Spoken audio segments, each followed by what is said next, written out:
Muy bien.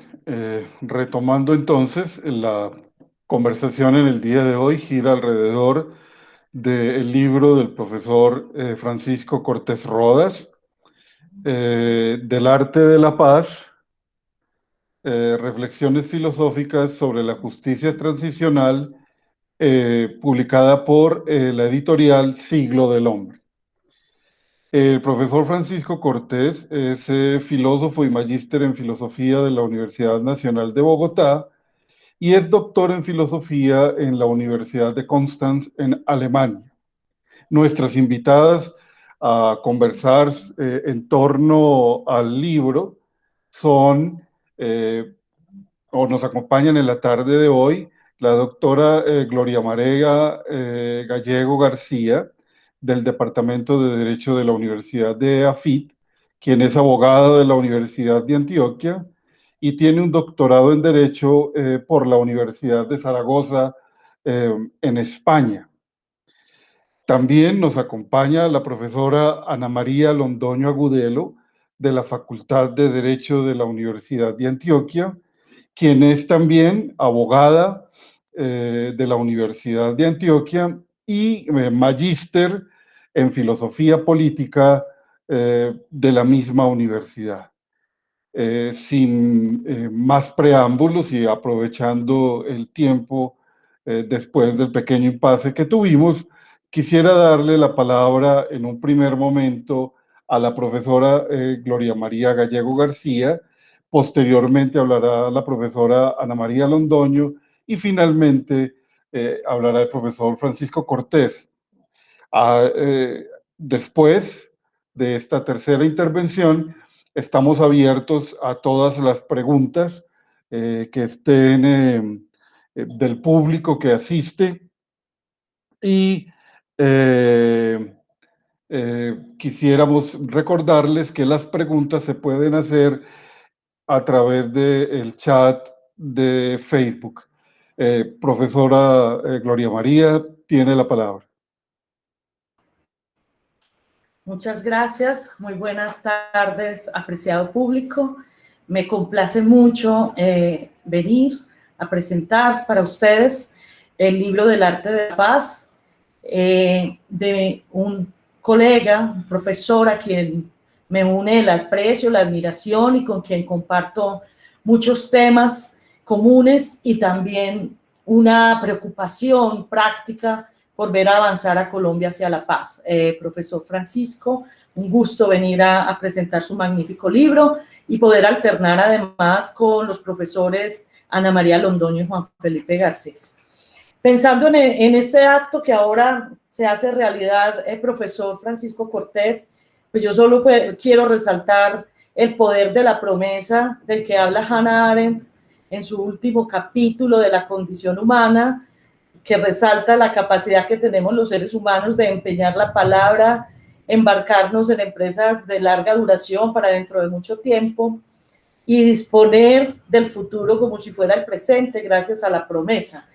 Lo digo porque en el mes de febrero, con muchísimo entusiasmo, yo acepté su generosa invitación para presentar el libro. Lo presentaríamos el 1 de abril en la librería Gran Mata, pero todavía no sabíamos lo que nos iba a suceder en este año en el mundo. Vino la pandemia y nos fue inevitable cancelar aquel acto.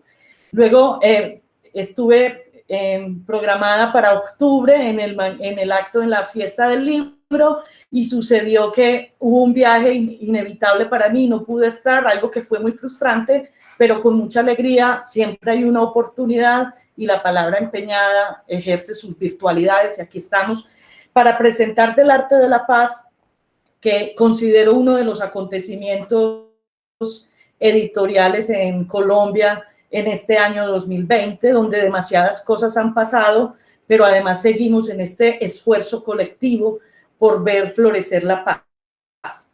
El libro me ha parecido magnífico. Yo hice algo que me encantó porque me lo permite el texto, y es leerlo en desorden. Empecé por leer el capítulo 6, donde muy bien conceptualiza usted el concepto de paz a lo largo de tantos siglos de filosofía. luego leí el capítulo sobre populismo y radicalización de la democracia, y luego me devolví de atrás hacia adelante. Leí de último el primer capítulo, porque el libro permite esa libertad y tiene algo que quiero señalar, y es que pues el profesor Francisco Cortés nos tiene acostumbrados a textos filosóficos muy densos, de una enorme complejidad, y este libro viene a ser una tarea distinta, viene a ser uno de esos libros que en el mundo editorial llamamos un libro de actualidad y de combate, porque aspira a contribuir desde la filosofía política, los lectores, los interesados por estos asuntos públicos, no necesariamente iniciados en la filosofía, puedan obtener acá unas fuentes de información, de crítica, de análisis, para que sean conscientes de la gran fragilidad de todo este proceso de paz emprendido en el año 2012 con la aspiración a que se cerrara la guerra más prolongada y la única guerra existente en el hemisferio occidental, y que terminara con la guerrilla más numerosa, más poderosa militarmente, que son las FARC. Entonces hay en este libro extraordinario unos elementos de conocimiento para el posicionamiento en el debate público de todos nosotros como ciudadanos y ciudadanas de Colombia, y para que desde las categorías de la filosofía política abrevemos en unas fuentes que nos ayuden a afianzar la paz, la democracia y el Estado de Derecho. El libro va hacia varios temas centrales, pero yo quisiera señalar cómo el autor nos muestra que hay unas instituciones jurídicas y políticas surgidas del acuerdo de paz que se han ido implementando desde el 2016, pero se enfrentan a una radical oposición por parte de amplios sectores sociales y políticos de Colombia, que sin duda defienden distintas concepciones del orden social y ponen en cuestión las virtudes, los logros del acuerdo de paz. Esto nos lleva a tener que moderno de la democracia moderna y el significado de la paz. Creo que el libro cumple varias tareas en los capítulos que creo que se deben leer de manera desordenada porque los unen los siguientes hilos conductores. En primer lugar, la pregunta sobre la relación entre justicia y paz, la relación entre transición y verdad, cómo una sociedad, cuando avanza hacia la finalización pacífica y civilizada de una guerra, lo que está haciendo es fortalecer la democracia. Pero además, el libro nos muestra algo que para mí es central, y es que aquí están en juego las grandes concepciones de la convivencia política forjadas por el pensamiento político moderno. Y una de esas es cómo se conforma un Estado. Se conforma un Estado cuando se ha alcanzado la pacificación de la sociedad, cuando en términos de Hobbes se logra esa espina dorsal que llamamos el monopolio legítimo de la violencia, y es que los ciudadanos han ido renunciando a las armas, a confrontar al poder central de las armas, y se ha alcanzado lo que llamamos el pactum subgestionis, que implica el sometimiento de los ciudadanos al poder central, el cumplimiento de la obligación política, que es acatar las leyes, la Constitución, el Estado de Derecho, y la renuncia a las armas para defender ideologías y proyectos de orden social.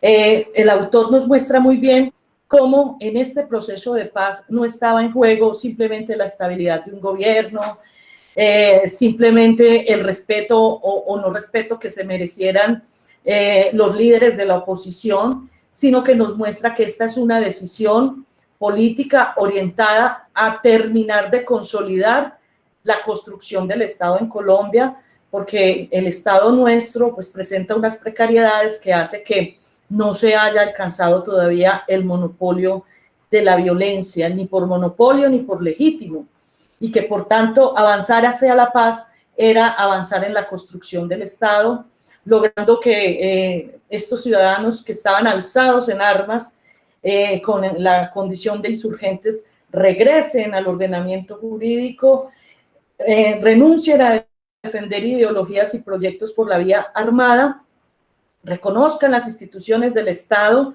y se comprometan a defender sus concepciones del orden social en la esfera pública política. Esto supone sin duda no solo que se consolida el Estado en Colombia, sino que se consolida la democracia. Hacía necesario este proceso de paz entonces dejar de hablar de los insurgentes como energúmenos, como enemigos absolutos, como criminales o terroristas. El profesor Francisco Cortés nos muestra que en términos de Carl Smith era necesario reconocerlos a ellos como unos adversarios con quienes se puede hablar, negociar y firmar un tratado para circunscribir la guerra progresivamente, someterla al derecho internacional humanitario hasta alcanzar un pacto de paz.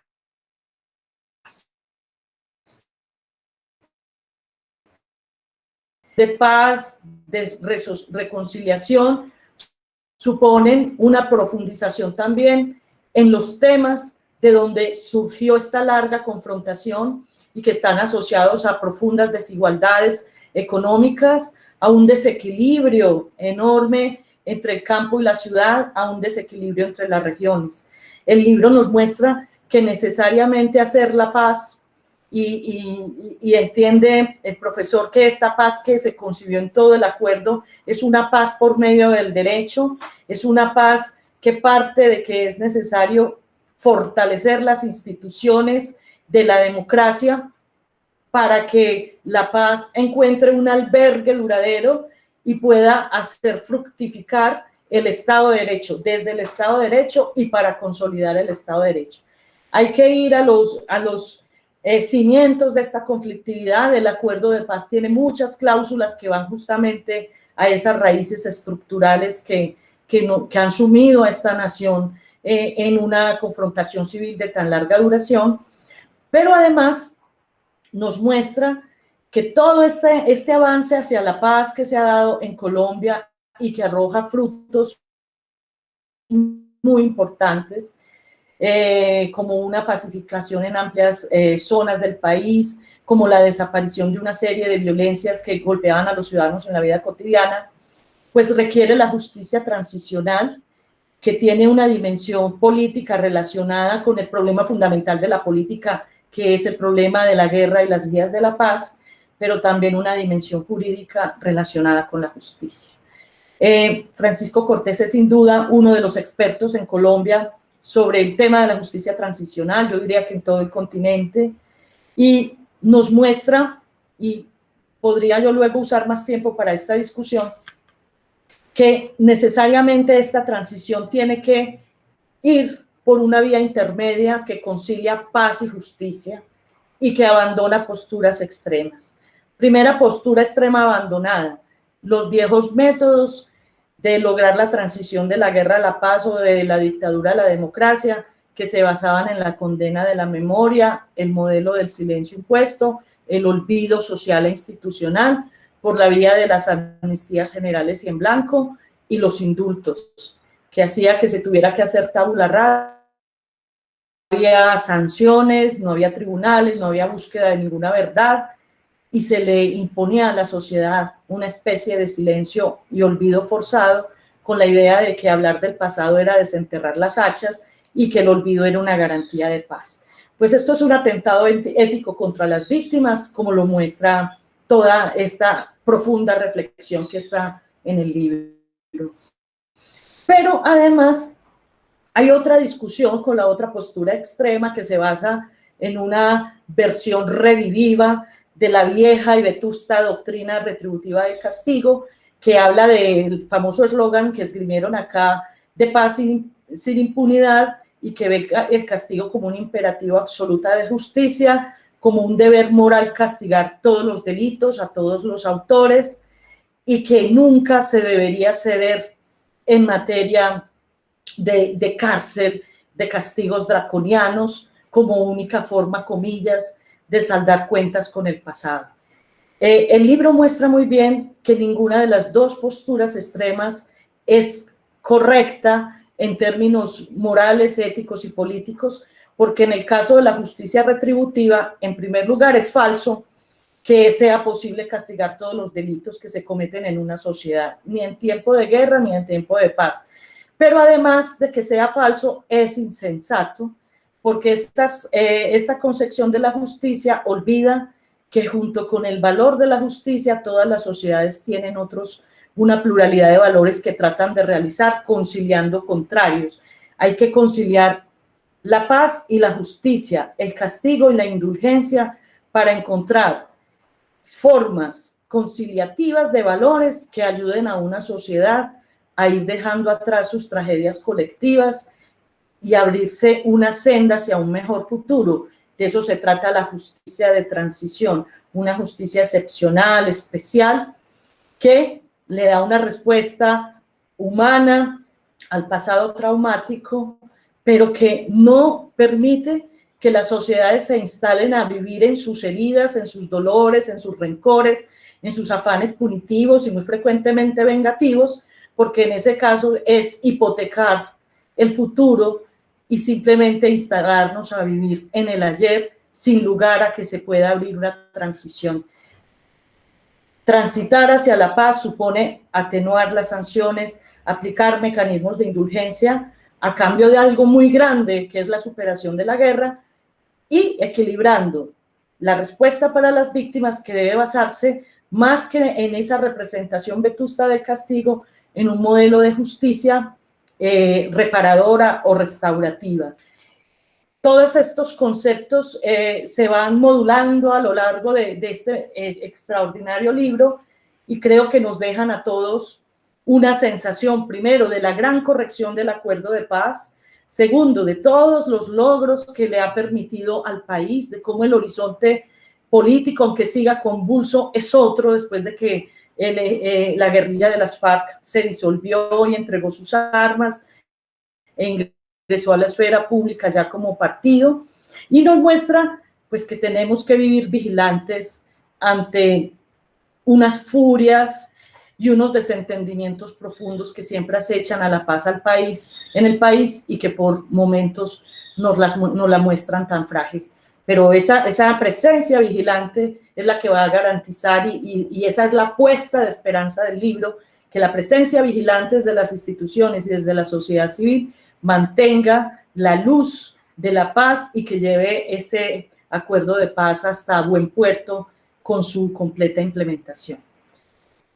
Una pregunta para el profesor Francisco, y es el título. Yo comparto, constantemente se habla en el mundo de que hay una ciencia de la paz, sobre todo desde los institutos de investigación para la paz, pero el autor mejor opta por la idea del arte de la paz. Entonces, una pregunta para ahora, profesor, es la de por qué arte de la paz y no ciencia.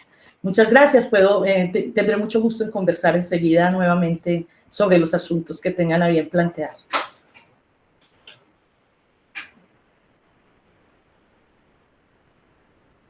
Damos entonces la palabra a la profesora Ana María Londoño para que haga su presentación. Adelante, profesora. Muchas gracias, Juan Felipe, por darme la palabra. ¿Me están escuchando bien? Juan Felipe, ¿me confirmas? Súper. Muchas gracias también al profesor Francisco, pues, por concederme el honor de presentar su obra. Pues al profesor Francisco, pues yo le tengo como un enorme aprecio, no sé si él lo sabe, también porque, digamos que en todo el proceso de la maestría y en todo el proceso vocacional en que yo me debatía entre el derecho y la filosofía, pues he tenido la oportunidad de encontrarme con él en ese camino y pues ha sido muy grato. Y sin duda la conversación con la profesora Gloria, que por cierto es una leyenda en la Facultad de Derecho y Ciencias Políticas, entonces me siento muy honrada de compartir este panel con ustedes. La profe porque también, sobre todo, llevó esas reflexiones importantísimas, interdisciplinarias, transdisciplinarias además, y que también abrió un camino a las personas que ya, pues esta otra generación que nos empezamos a formar en el derecho y entender cómo el derecho tendría que ser sí o sí un dispositivo social. Entonces, bueno, para mí es un enorme honor estar aquí con ustedes dos. Yo tengo un escrito corto donde presento, digamos, las que considero son las ideas más importantes que presenta el profesor Francisco Cortés en este texto, pero quisiera adelantar que digamos, me llevo la misma interpretación de la profe Gloria, ¿no? Me parece que acá el profesor Francisco nos está proponiendo una interpretación muy bondadosa del proceso de paz, que por cierto yo también comparto, en mucho sentido comparto la lectura que hace el profesor, y sobre todo esa lectura es bondadosa, bueno, o digo que es bondadosa en el sentido que el profesor es capaz de mostrarnos en este texto, a lo largo de los 7 capítulos, cómo el acuerdo final, que es el que al que él se refiere particularmente, el acuerdo del Teatro Colón de noviembre de 2016, cómo entonces configura un punto medio. Me parece, profe, que por allá iba también su interpretación, entre la justicia y la paz sin duda, pero creo que hay otra mediación que el profesor reconoce que también me parece muy importante, y es una mediación entre la soberanía, ¿sí?, y los compromisos internacionales con el derecho internacional de los derechos humanos y el derecho penal internacional. Entonces, el profesor ahí nos ofrece esa idea, ¿no? El acuerdo final es esa mediación entre justicia y paz, entre soberanía y estándares internacionales, pero también es una mediación frente a los derechos de las víctimas, porque claro, ese es el compromiso inevitable, o como él mismo lo llama en el libro, ese es el coto vedado que tenían presente los negociadores al momento de la suscripción. Entonces también hay una mediación frente a esa idea de justicia, pero frente a los derechos de las víctimas, lo que lo podríamos presentar como una mediación entre el derecho y la política. Bueno, dicho esto, dicho que comparto pues con la profesora esta interpretación del libro, entonces paso a presentar unas ideas generales. Bueno, como lectora me queda afianzada la idea de que detrás de este libro late una motivación personal muy fuerte, construida con años de trabajo académico intelectual por parte del autor, y esta motivación es la defensa del Estado democrático y constitucional de derecho, con todos esos adjetivos. Es una defensa del Estado, como la profesora también ahorita nos invitaba, pues, o nos recordaba el texto, el Estado entendido como una institucionalización jurídica del poder, en el marco de la cual es posible la realización de una vida buena, en paz y en concordia, que es negada por las formas metafóricas y literales del estado de naturaleza. Pero este estado es democrático, sí, lo que yo creo que son las premisas que el profesor está defendiendo, en la medida en que la democracia es la única forma de gobierno capaz de resguardar los principios de la autonomía política y la autodeterminación defendidos por Rousseau y por la tradición republicana. Pero no es una democracia secas, ¿sí?, como en el último capítulo también se encarga de explicarnos. Se trata de una democracia constitucional, ¿sí?, una democracia que no hace demasiadas concesiones a estas formas que arrecian de los populismos de derecha, sino que es una democracia constitucional que implica el reconocimiento de derechos humanos fundamentales que actúan, como decía ahorita, como el coto vedado de cualquier política y poder, reconciliando así la tradición liberal con la tradición democrática. Entonces, esta defensa, que creo yo que es la que está haciendo el autor a fin de cuentas, ¿sí?, y que al mismo tiempo es un posicionamiento ideológico, pues no me cabe duda. Yo les decía que conozco al profesor desde que empecé a ver un seminario con él en el 2007, y creo pues que puedo entender que esa ha sido como su defensa durante todo este tiempo. Pero para hacer esa defensa del Estado democrático, el autor se encuentra en esa necesidad histórica y moral, como él mismo lo llama, de hacer una defensa del acuerdo final, ¿sí? Entonces, diría que la tesis fundamental del libro es que el acuerdo alcanzado entre el gobierno colombiano y la guerrilla de las FARC, incluso, profe, acá pues en la medida dejar algunas preguntas abiertas, yo no sé si esto sea pues como sesgo de constitucionalista, no sé cómo llamarlo, pero creo que nos tendríamos que sentar a defender una y otra vez que este no es un acuerdo de gobierno, este es un acuerdo de Estado, ¿sí?, justamente por la forma en la que se negoció, por la forma en la que quedó incluida en las instituciones jurídicas, por la forma en la que se refrendó, ¿cierto? Y pues, entre otras cosas, porque quedó incluido en la Constitución. Me parece que ahí también hay un campo de batalla importante y quisiera dejar ahí como esa pregunta, porque durante el texto el profesor se refiere a que es un acuerdo de gobierno, ¿sí? Bien, entonces la idea es que este acuerdo entre el gobierno, pues, o el Estado y las guerrillas de las FARC,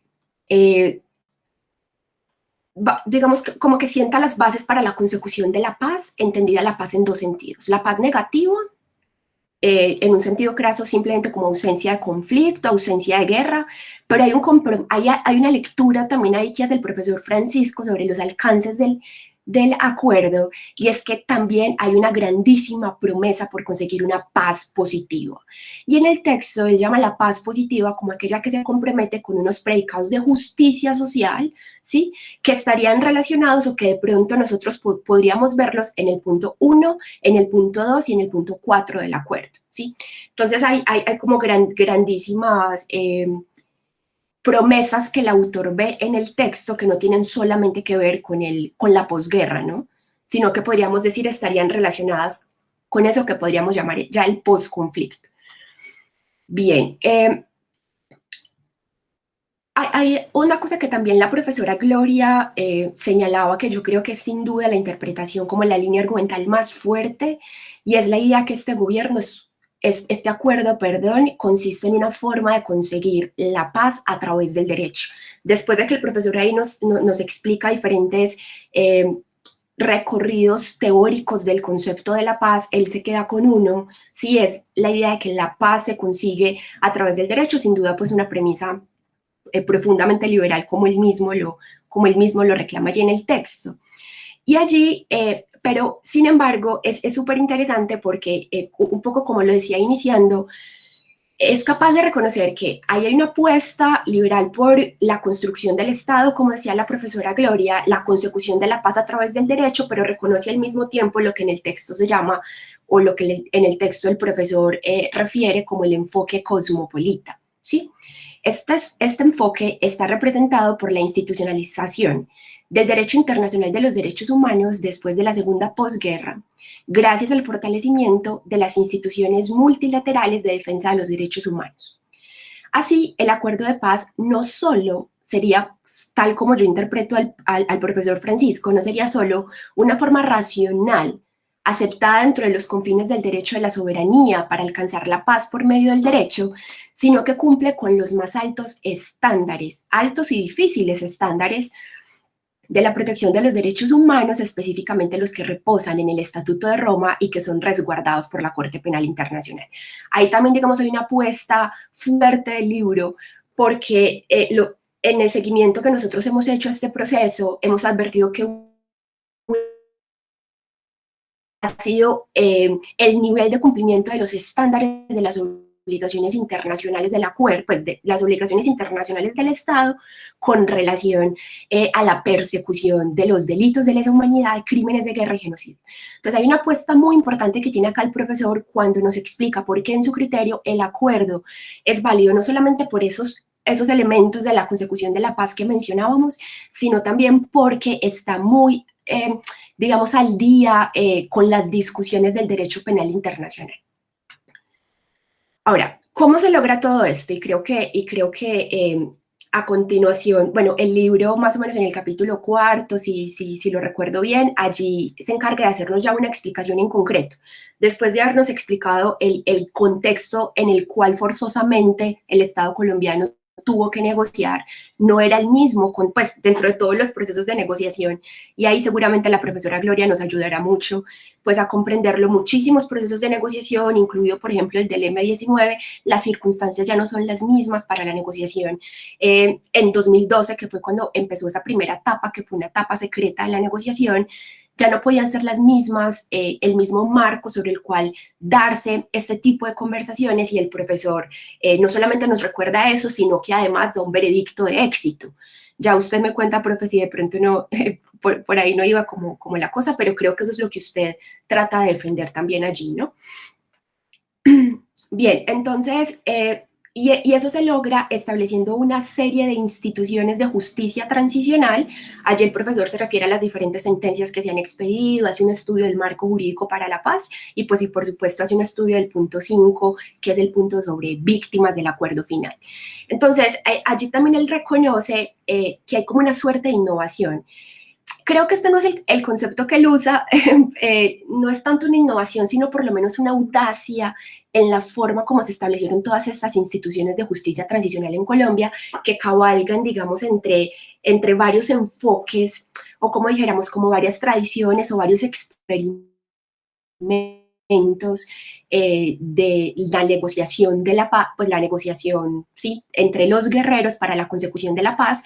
Digamos que se han analizado diferentes experiencias o se han tenido diferentes experiencias, Nuremberg, por supuesto Sudáfrica, Chile, Argentina, y después de que el profesor nos explica cómo se dieron todos esos procesos de negociación, nos dice el colombiano es una innovación, o algo así como el punto medio que estábamos hablando al principio, ¿cierto? De suerte que el profesor entiende que en este libro nos explica que en este proceso, en efecto, se consiguió un equilibrio entre la justicia y la paz, que siempre es lo más difícil, es la pregunta que siempre arrecia cuando estamos hablando de justicia transicional. Igual, profe, a mí me gustaría también que en la conversación pudiéramos tocar un poco ese tema, ¿no?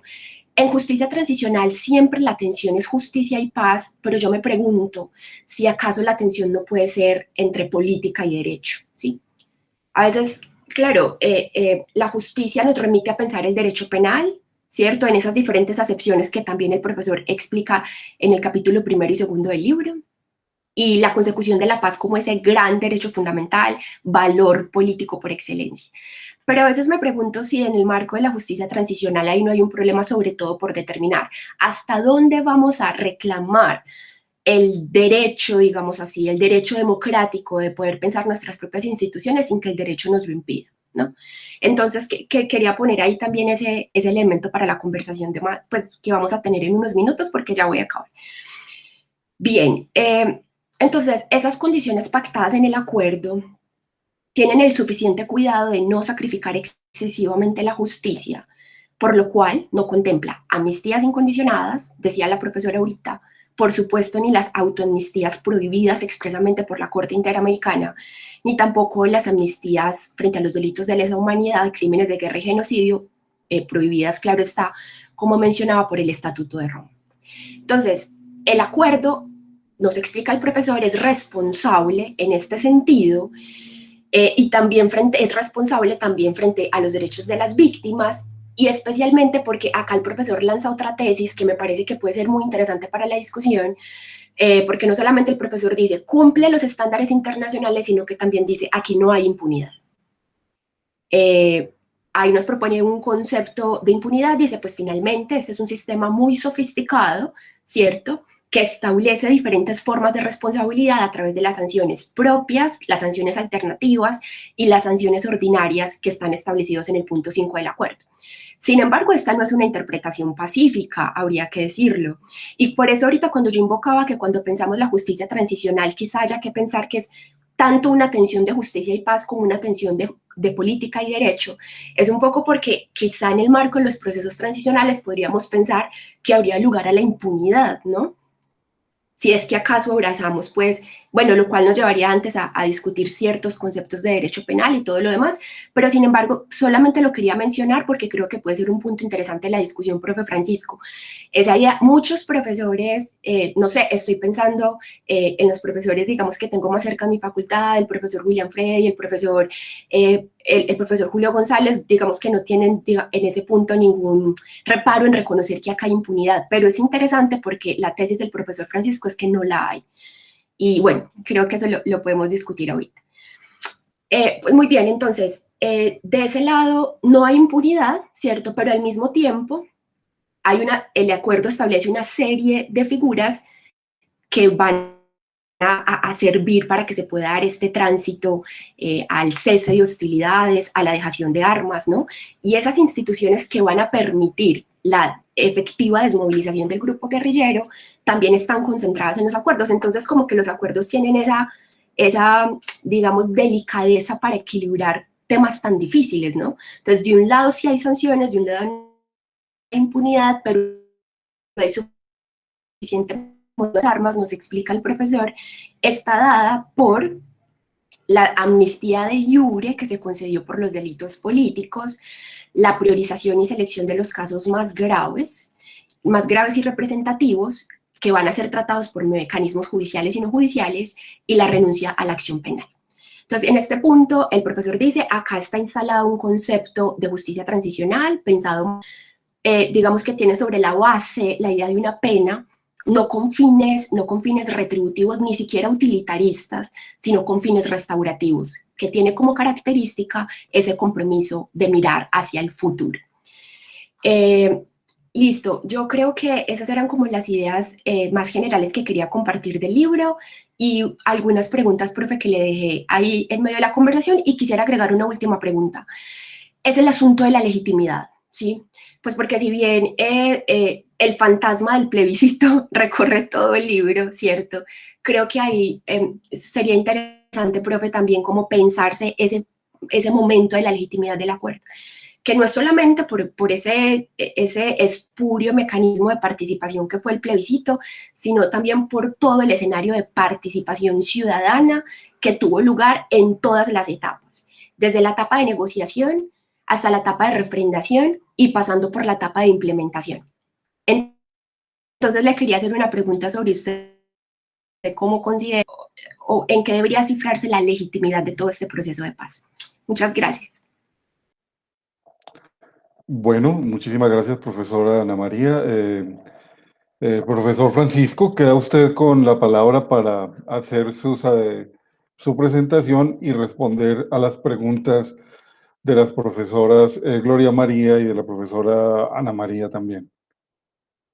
Bien, muchas gracias, Ana María, muchas gracias, Gloria, por la excelente presentación que han hecho, pues, de mi libro y de algunas de las ideas que, pues, intenté desarrollar allí.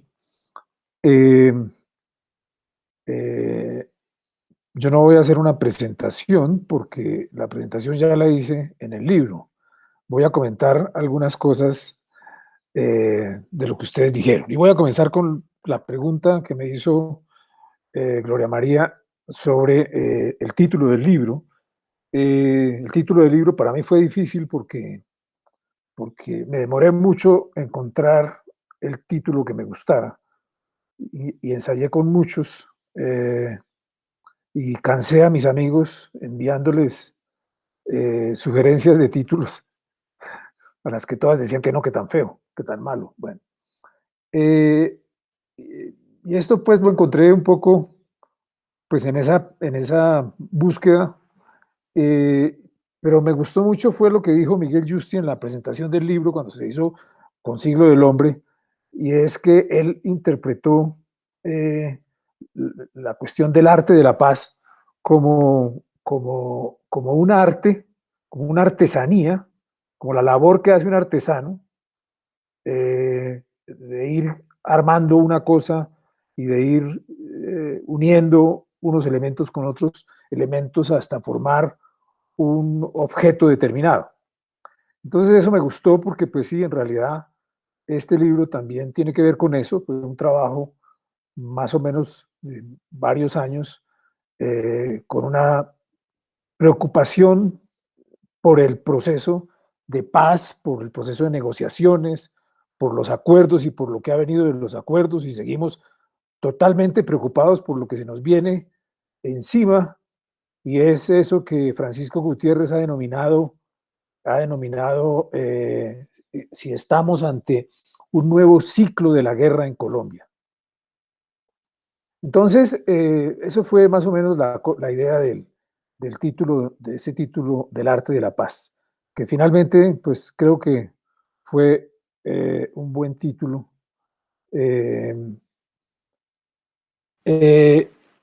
Bueno, voy a ver algunas de las cosas que dijeron ustedes, que dijo Ana María, y voy a comenzar con el punto de la legitimidad. Y es el problema de la legitimidad del acuerdo de paz. Efectivamente, ese acuerdo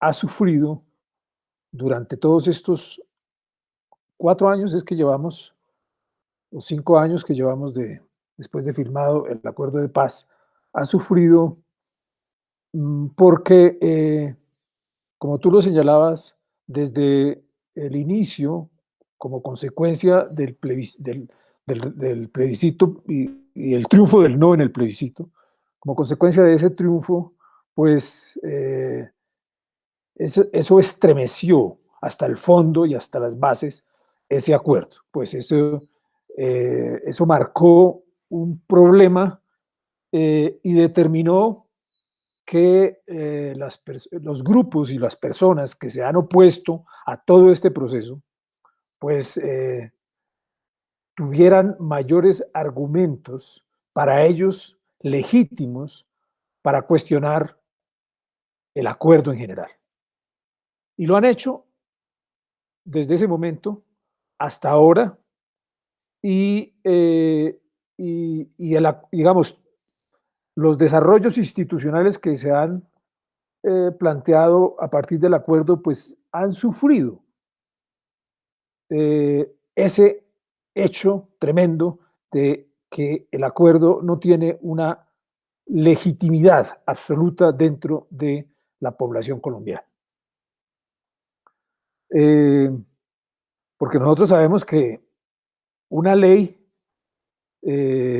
después de que se aprueba, después de que el Congreso la aprueba por una serie de, por mayorías, y después de que pasa el proceso constitucional de revisión y se convierte en una ley de la República, gústenos o no nos guste, nosotros tenemos que aceptar la legitimidad de esa ley.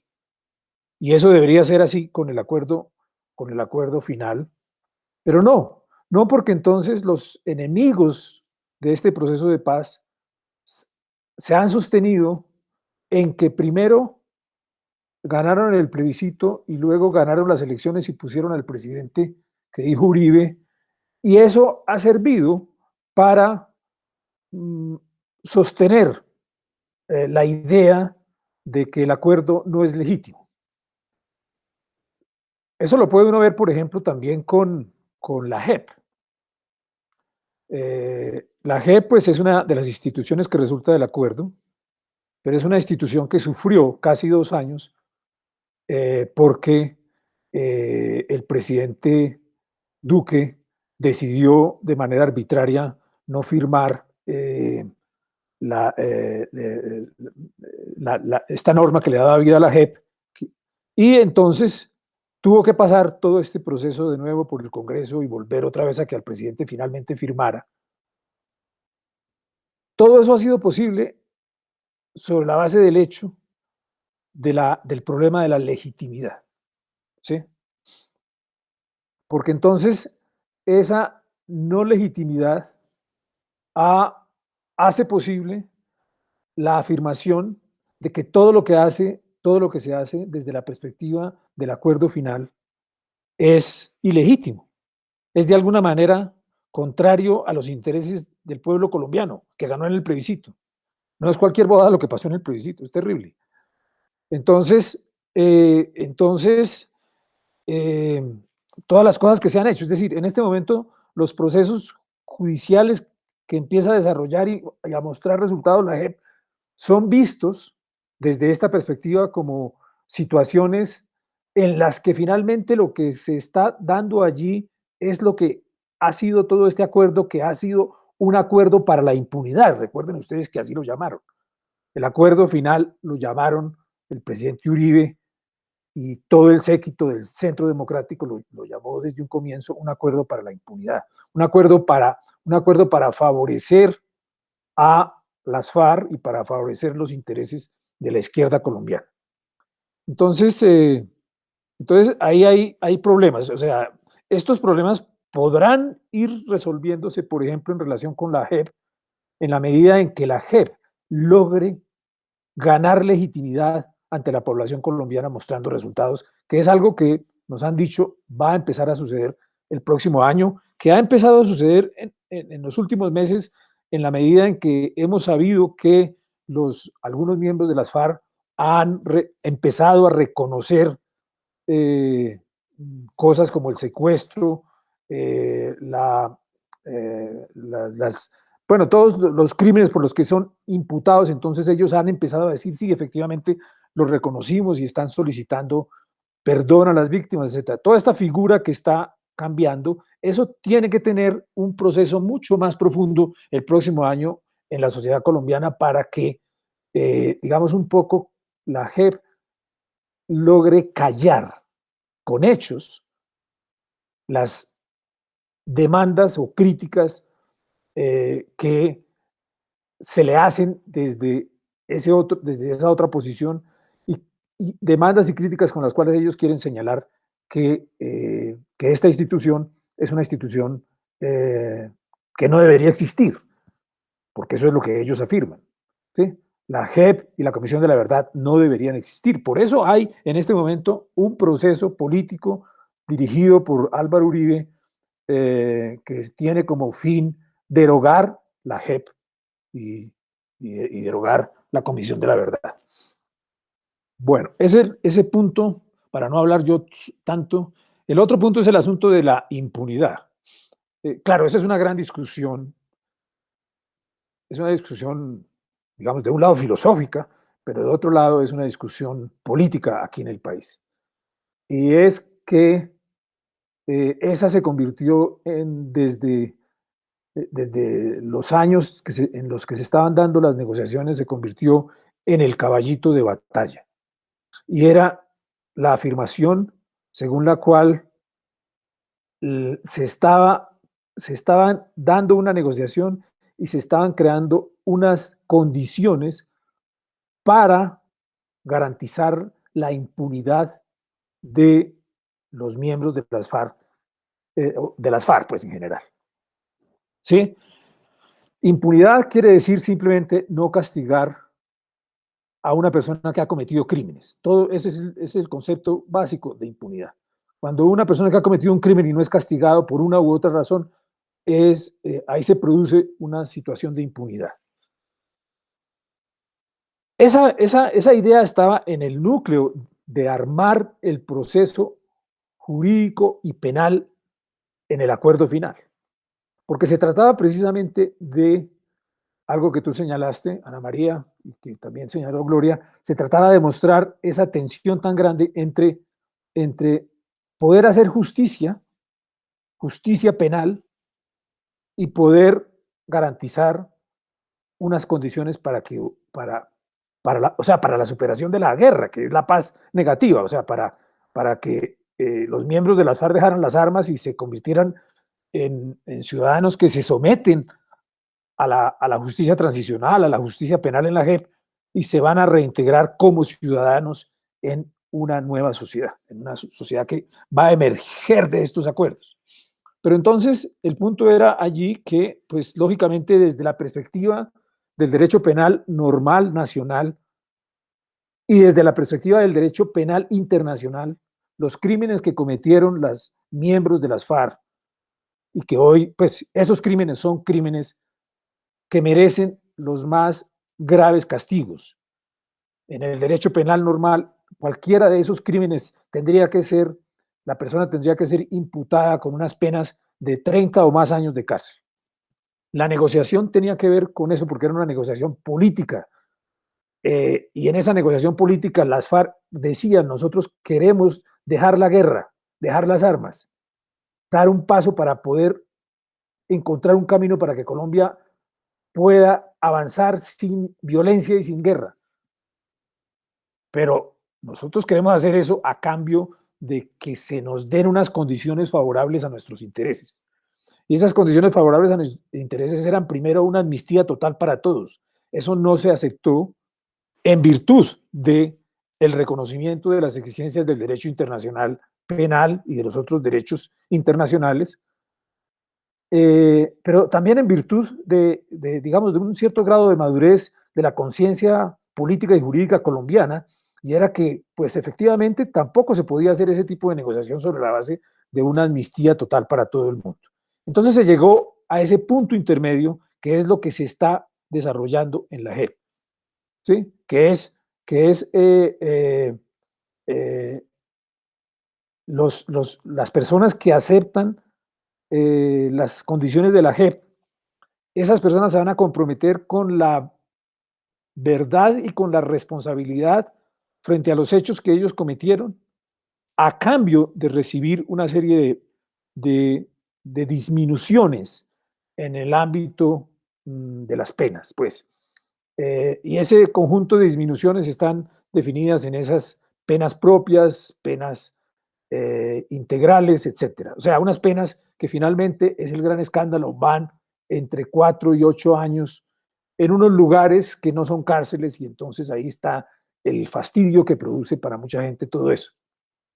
Pero efectivamente, pues eso supone poder comprender la dialéctica que hay en esa negociación entre querer dejar atrás la guerra para pasar a vivir en una sociedad que quiere construir una vía de pacificación. Y eso, pues, supone un sacrificio para la sociedad, en este caso nuestra sociedad.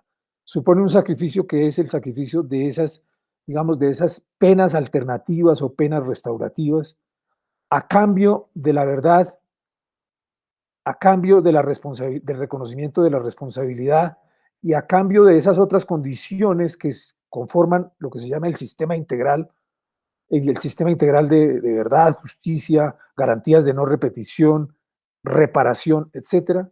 A cambio de todo eso, se buscaría sacar adelante ese proceso para que las guerrillas de las FARC, a lo largo, o sea, con la negociación, pasaran a otro nivel a otro plano. O sea, el punto es que toda esta negociación tiene que ver con cómo pasar de la guerra a la paz. Y esa aspiración es una aspiración de los colombianos, una aspiración que tenemos los colombianos mucho antes del acuerdo de paz, mucho antes del 2012.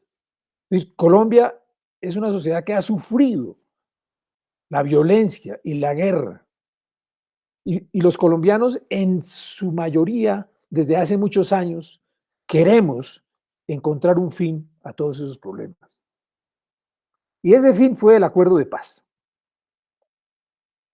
Ese acuerdo de paz hizo posible que terminara el segundo ciclo de la violencia, siendo el primero el ciclo de la violencia de los años 50 del siglo antepasado, siendo el segundo el ciclo de la violencia de los años 80 al 2010 más o menos, que es el ciclo terrible, más duro de la guerra entre paramilitares y guerrilleros especialmente.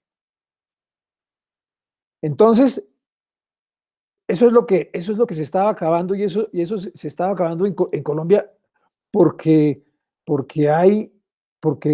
desde hace muchos años los colombianos, ya lo dije ahorita, queríamos eso, pero lo queríamos cuando se hizo la Constitución del 91. La Constitución del 91 es la expresión de una vocación de paz de la sociedad colombiana. Y lo quiso cuando ha respaldado los proyectos que hicieron posible el acuerdo de paz con las FARC. De todas maneras, aunque hubo un plebiscito negativo para ese proyecto, la diferencia, recuerden que no fue sino como de 100.000 votos, eso quiere decir que más de 5 millones de personas estaban por la paz. En Colombia se ha producido una transformación importante desde la Constitución del 91 hasta ahora, que ha llevado a una serie de personas de la izquierda al poder, alcaldes, gobernadores. Eso indica y revela que nosotros, los colombianos, hemos querido encontrar una forma, una manera de definir unas condiciones para vivir de una manera pacífica. Y esas condiciones están siendo puestas en duda en este momento. Este año especialmente ha sido terrible para eso. Pero esto es una consecuencia de la actitud absolutamente negativa que el Centro Democrático y el presidente Uribe empezaron a desarrollar contra el acuerdo de paz, y que se ha ido plasmando en todo esto que ha pasado en estos años, especialmente en el hecho de que haya crecido de forma tan desbordada el asesinato y la matanza de líderes sociales y de exmiembros de las FARC, que ya van en más de 200, y de líderes sociales de 400 o de 500, ya esas cifras cada día aumenta de una manera desbordada. Entonces, estamos en una crisis complicada con eso, porque esa voluntad de paz de los colombianos está siendo estremecida por minorías que a través del uso de la violencia están llevando al país de nuevo a que se dé un nuevo ciclo de guerra y de violencia. Que sería, como dice Francisco Gutiérrez en su último libro, que se llama así, que sería fatal para las nuevas juventudes de este país, para las próximas 2 y 3 generaciones. Es decir, nosotros, la generación nuestra, pues la de ustedes no, porque ustedes son más chiquitos, pero nosotros logramos tener por lo menos la ilusión en estos años de que iba a haber paz, pero esta cosa se está agotando si no somos capaces de detener esa situación. Y entonces eso tenía que ver con el punto de la impunidad. Y es que este acuerdo, pues al proponer esas condiciones mínimas,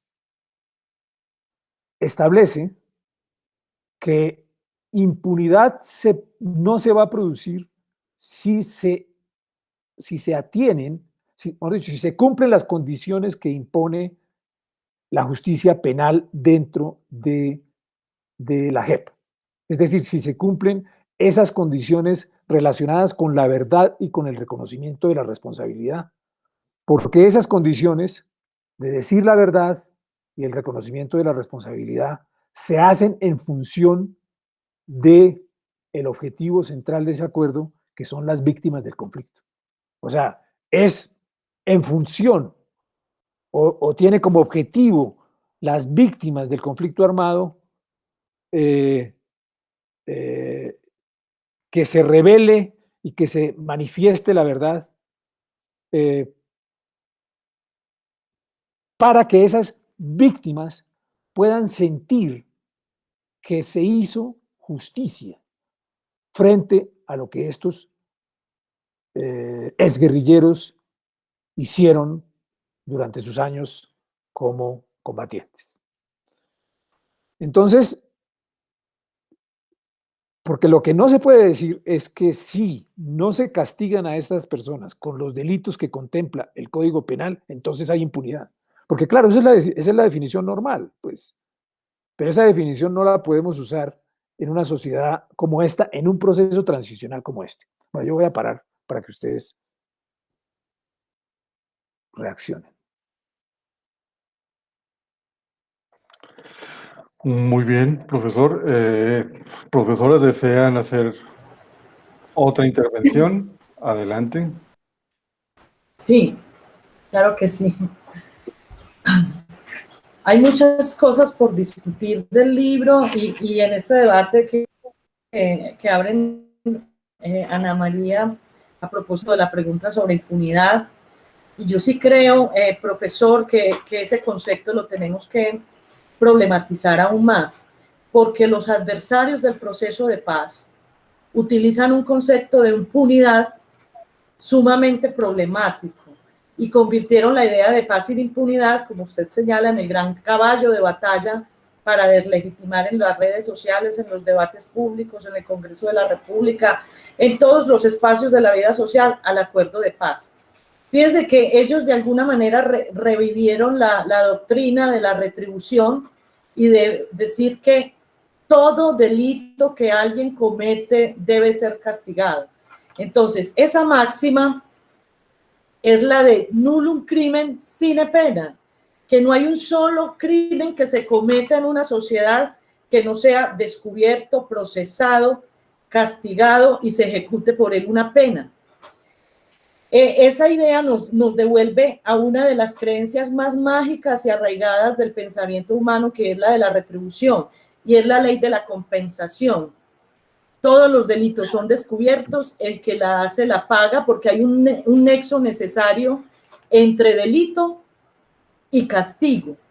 Como muy bien señala Ferrajoli en Derecho y Razón, esta es una idea antimoderna, totalitaria, antiliberal, porque en realidad nos está diciendo es que debería haber un ojo vigilante del poder, de la sociedad, de la comunidad, que descubriera hasta el último de los transgresores de la ley penal, lo que supondría pues llevar los ojos del poder a todos los resquicios de la vida social y poner, por ejemplo, cámaras de vigilancia y policías, o hacer de cada ciudadano un policía para que hasta el último delito, insisto, sea procesado y castigado. Pues esa es una ilusión, ¿eh? Esa idea de impunidad es no solo imposible de realizar, sino que es indeseable. Es imposible de realizar porque nosotros, sobre todo los que hemos trabajado en el derecho penal, sabemos que todos los sistemas judiciales en el mundo, incluso en los tiempos de paz, funcionan bajo el presupuesto de la cifra oscura de la delincuencia. Quiere esto decir la criminalidad real que se produce, pero que no se puede conocer a causa de las limitaciones cognitivas de los seres humanos y de las limitaciones estructurales del sistema judicial. De manera que siempre es más alta la criminalidad registrada que la criminalidad castigada. No todo delito cometido es perseguido, no todo delito perseguido es registrado, no todo delito es denunciado, no todo delito registrado es investigado por la policía, no todo delito averiguado termina en proceso, no todo proceso termina con una condena.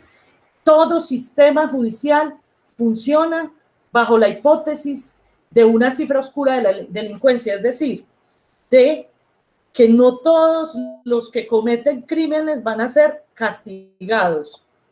La teoría de la retribución es una teoría puramente de papel porque anuncia el castigo de todos los delitos y esto es imposible. Pero además, esto no es deseable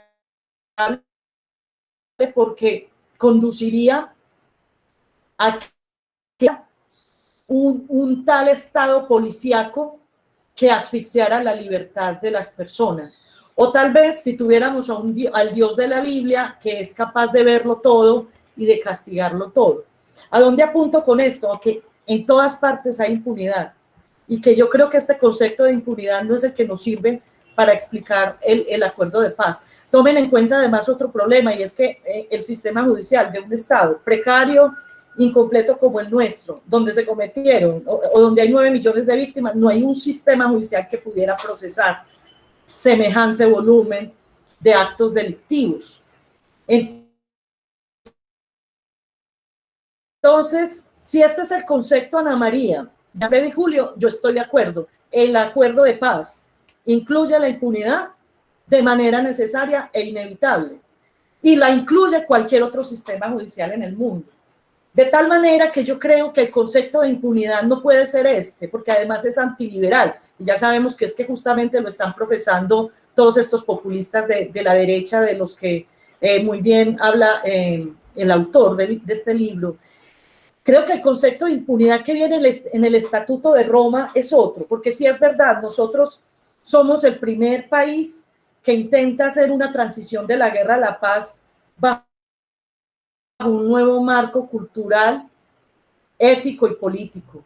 Y es el marco del deber de memoria, es el marco de las instituciones del Estatuto de Roma de la Corte Penal Internacional, que dijeron que ya no nos podemos a la paz borrando una de las coordenadas de la existencia humana, que es el pasado, que no podemos silenciar a las víctimas y decirles que aquí no sucedió nada y que les impongamos un silencio que lo inunde todo. En este concepto, y yo creo que es lo que hace el Estatuto de Roma, sí se critica la impunidad, pero no esta impunidad que estos teorizan así, sino otra impunidad. Es cuando hay una completa ausencia de respuesta institucional. Quiere decir que estamos en un estado en el que una de dos hipótesis, o el Estado ha colapsado y está en incapacidad de movilizar el aparato de justicia para averiguar la verdad y para imponer algunas condenas, porque esas instituciones realmente se fueron a pique, más o menos es la hipótesis de lo sucedido en la guerra civil del Líbano en el año 82, era un Estado fallido, o dos, cuando hay un acuerdo entre las élites y las distintas partes en conflicto para una ley de punto final en la que no hay voluntad de averiguar ninguno de los crímenes cometidos en medio de la guerra. Esas dos hipótesis son las que se llaman impunidad en los términos del Estatuto de Roma de la Corte Penal Internacional. ¿Qué asume este estatuto? Que inevitablemente no todos los delitos se van a averiguar, que si se va a aplicar una regla de priorización para que se responsabilice a los mandos, a los mandos del Estado, a los mandos de las guerrillas, a los mandos de los paramilitares, pues es que vamos a dejar impunes los crímenes cometidos por los que estaban allá en la arena de los combates, que son los rasos, a los que casi nunca se procesa y se sanciona. Inevitablemente es una dosis de impunidad. Ningún sistema judicial del mundo puede procesar una guerra civil. Hay impunidad, pero no es la impunidad que censura el Estatuto de Roma de la Corte Penal Internacional. Esa sería, digamos, una interpretación aquí propuesta, porque este concepto, y Francisco Cortés sí le da mucha relevancia en todo el libro, este concepto lo convirtieron en el caballito de Troya para la cosa y derribo al proceso de paz, y nosotros tenemos que estar en condiciones de contradecir esas tesis de paz y de impunidad. Gracias. Profesora Ana María. Muchas gracias. No, yo al respecto quisiera, bueno, ya que decidimos empezar la conversación con este tema de la impunidad, mencionar 3 ideas que me parece que están en el texto, en el libro, que son muy poderosas justamente para lo que dice la profesora Gloria, como para estar, digamos, preparados para dar ese debate. Yo creo que lo primero es una división fundamental que trae el libro, y es la diferencia entre la sanción y la cárcel.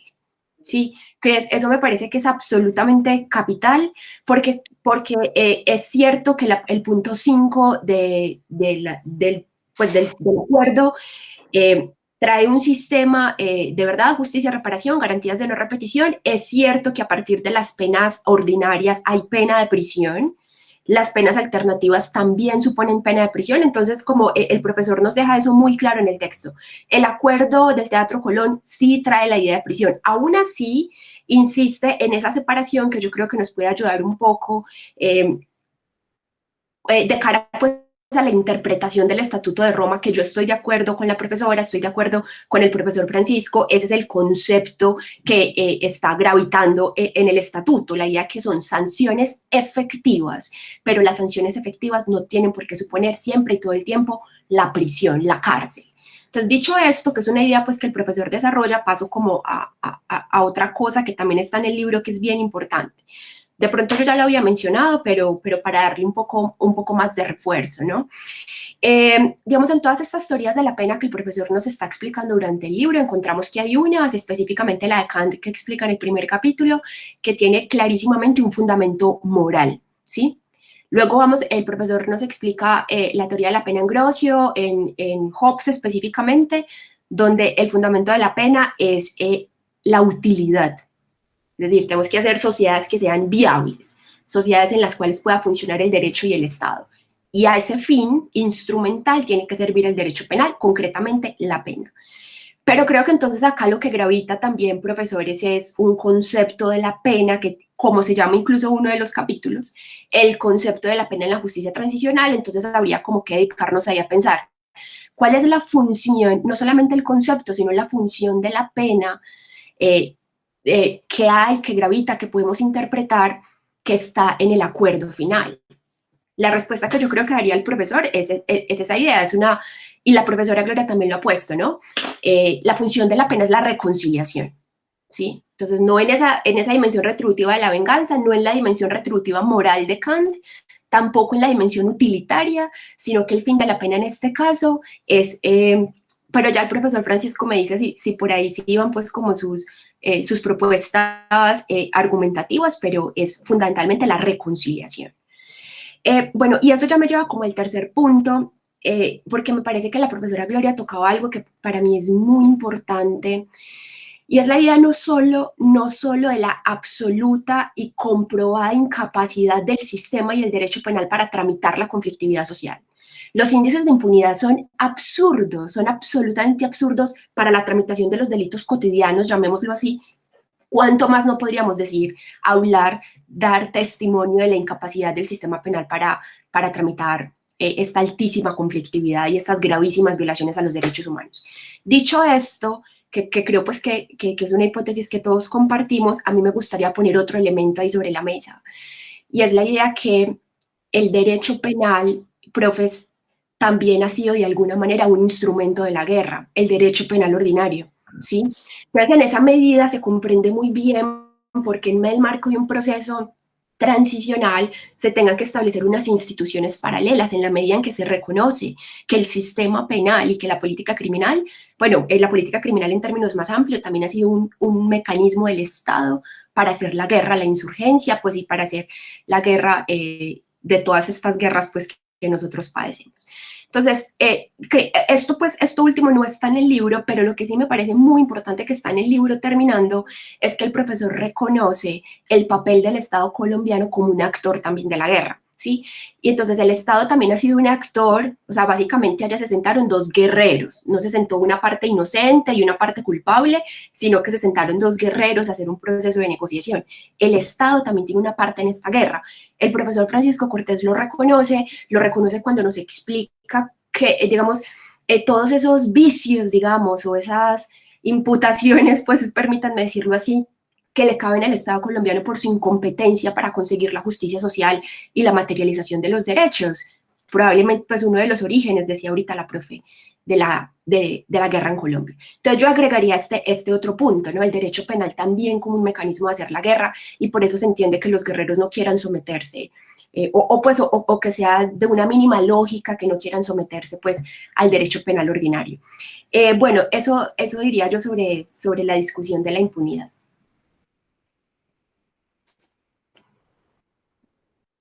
Bueno, entonces,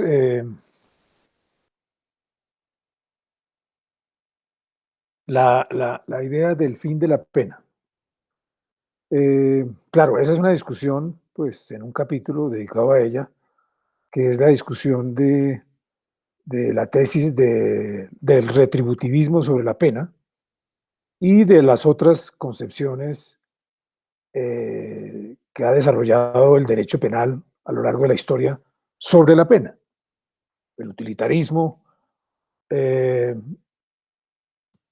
decir, yo entro allí a mirar todo estas perspectivas, a mirar sus limitaciones y a señalar, digamos, los desarrollos últimos que en el derecho penal se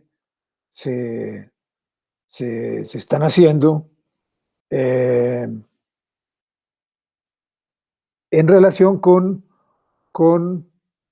la posibilidad de desarrollar unas concepciones comunicativas, deliberativas de la pena, que realmente han sido utilizadas en los Estados Unidos, en algunos países de Europa, para enfrentar problemas, digamos, de mediana y pequeña criminalidad, ¿sí? Esos experimentos se han hecho allí y han sido, digamos, más o menos exitosos.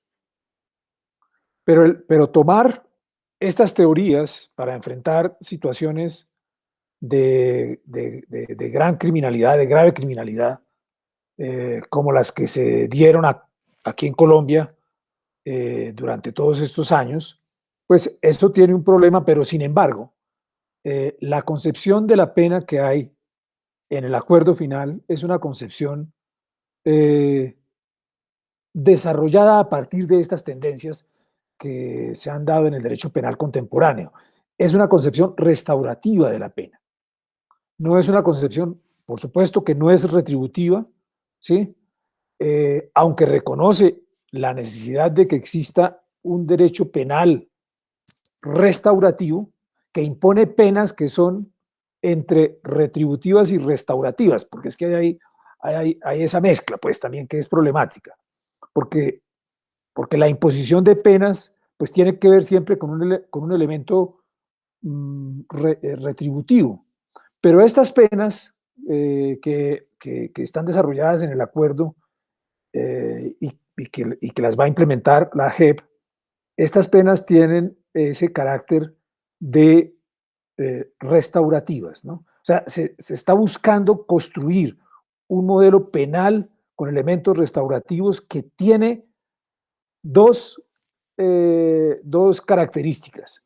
Busca recuperar a la víctima y busca recuperar al victimario. Por eso es inaceptable para muchos.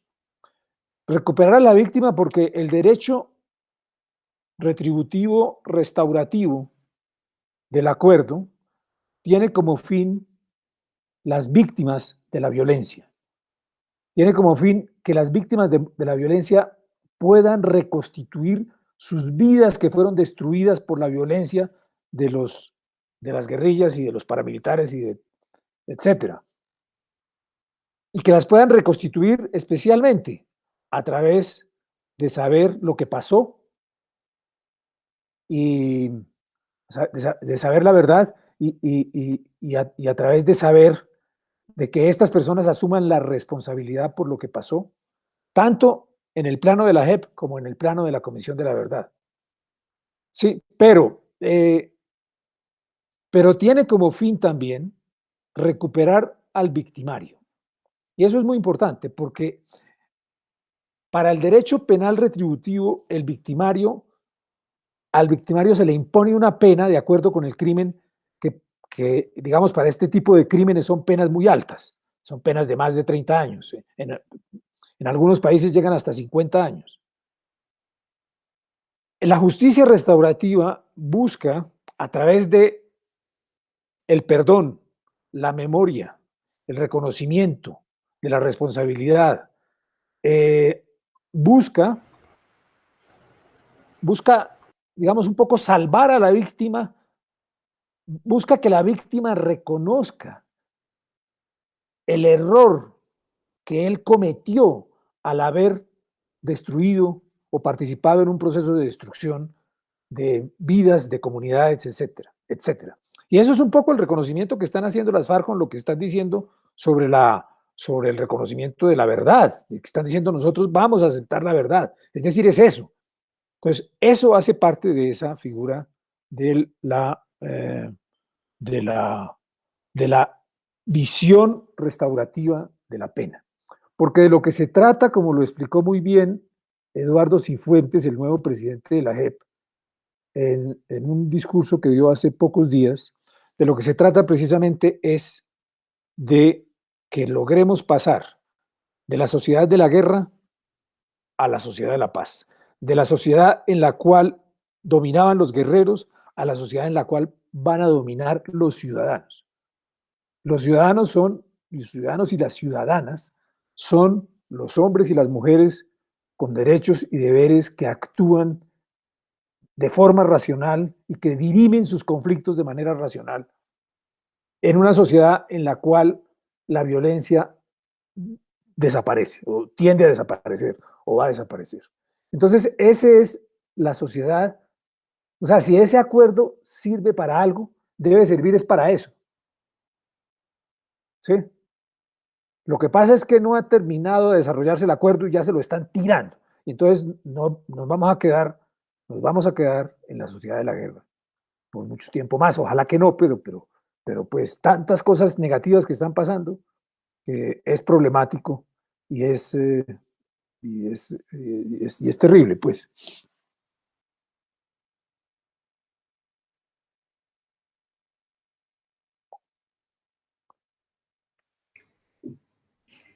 Profe Francisco, yo de pronto si me disculpan, o no sé si ya estamos con el tiempo cumplido. Juan Felipe, tú me dices. Tienes el micrófono apagado. Todavía tenemos unos minuticos, profesor, adelante.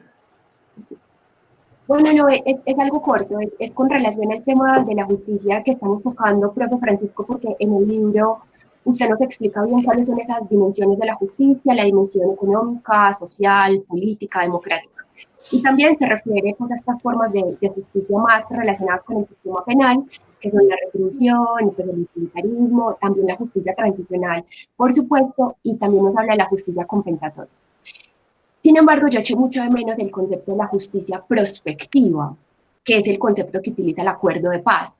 Entonces, no sé si de pronto, o es que en su criterio esta justicia prospectiva es la misma justicia restaurativa de la que acabamos de hablar, o no sé, me llamó la atención eso, pero...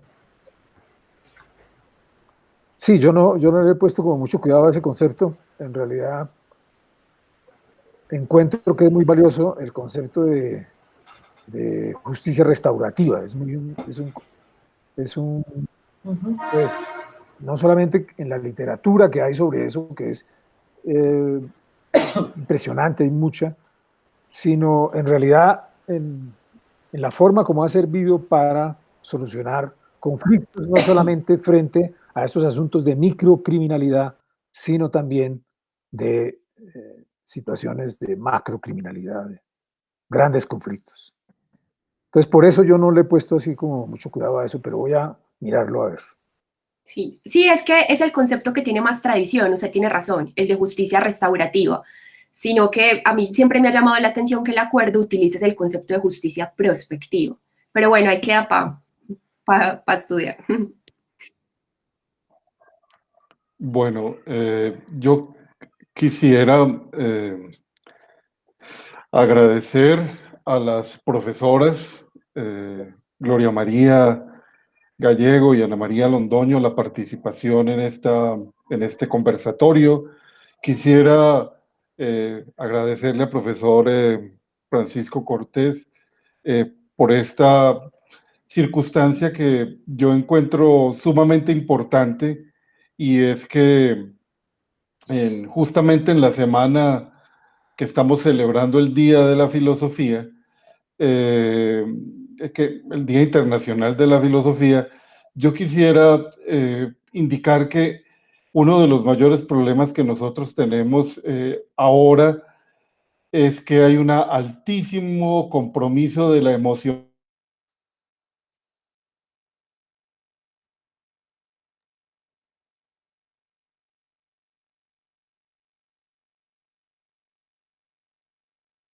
sobre los temas que nos han unido, que es justicia transicional, paz, eh, territorio y memoria.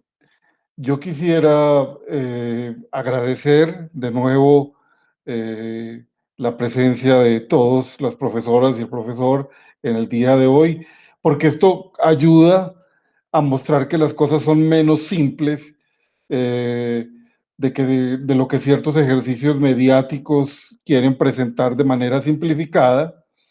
Y me parece a mí que en el día de hoy hemos tenido la oportunidad de poner sobre la mesa tal vez uno de los temas que se ha usado para deslegitimar este proceso, que sin lugar a dudas nos va a ayudar a pensarnos como país, como sociedad, en una forma muy diferente a lo que hemos construido.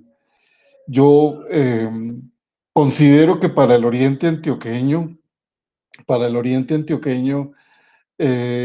es tener la oportunidad de crear estos espacios para reflexionar críticamente sobre los procesos es importante. Y en ese sentido, entonces, agradecerles nuevamente y dada la circunstancia que tenemos de tiempo, pues concluir por hoy nuestra sesión. Muchísimas gracias, y la próxima semana volveremos con la profesora Claudia María Fonnegra a volver la mirada sobre el problema de la memoria, que sin lugar a dudas, con el de la verdad, son dos aspectos que nos van a ayudar a nosotros a pensar efectivamente lo que señalaba el profesor Cortés como autor del libro y las profesoras. No podemos pensar la pena solo en términos de prisión, sino también que el victimario poco a poco se ha dado cuenta que todas las razones que legitimaban su acción violenta están seriamente cuestionadas desde el lugar de la víctima. Muchísimas gracias y a las personas que nos han acompañado, y espero que al estar esto disponible en Facebook, muchos colombianos tengan la oportunidad de conocer el libro del profesor Cortés y, perdón por usar estas palabras tan en desuso, ilustrarse de la complejidad de este problema que estamos abordando en el día de hoy. Muchísimas gracias y muy buenas tardes. Muchas gracias, Gracias, María. hasta luego. Gracias, Gloria, Ha sido un muy gusto. amables. Muchas gracias, profe. Muchas gracias, profe Sí, Gloria, ha por sido un todo. gusto estar en este debate. Hasta pronto. Hasta luego.